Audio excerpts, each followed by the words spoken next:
The powers that be said, these people in our party are not electable. Cory Booker, Elizabeth Warren, Bernie said they're not going to win. But we can get old Joe Biden and put him as a veneer. And then we'll run the country.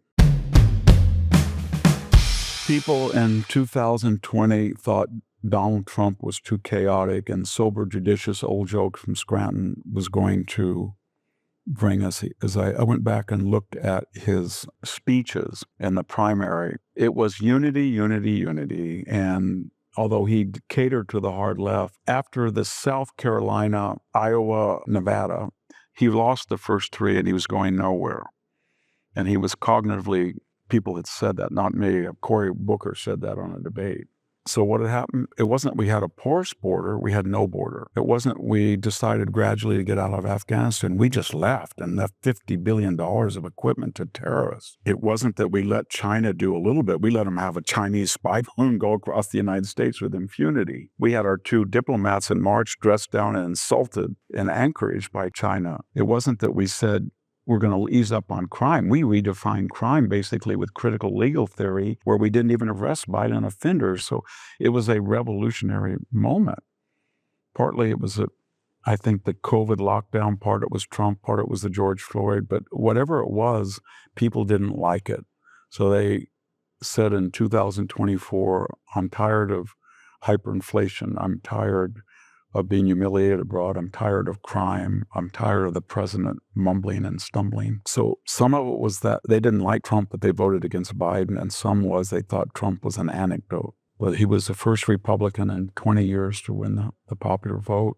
If the CIA has contractors still working for them, and they get a call from Biden's campaign aide, Anthony Blinken, who calls the former CIA director, Mike Morrell, up, and he says, you know what? We've got a debate coming up, and we only got 2 weeks before this election. And this laptop is a bombshell. There are things that are really going to hurt us. But we want you to tell the nation in a letter, all you sober and judicious, calm people, that this is Russian disinformation. And then Biden waves this thing up in the debate and says, how dare you? He told the country 6 times he wasn't going to pardon his son. He pardoned him with a future pardon. Anything comes up in the next 10 years. Or the FBI was working with Facebook, and as Mark Zuckerberg said, they would be hysterical. The administration would call up and say, we don't want you this, and don't report this. And then the FBI would be consulting to suppress the news.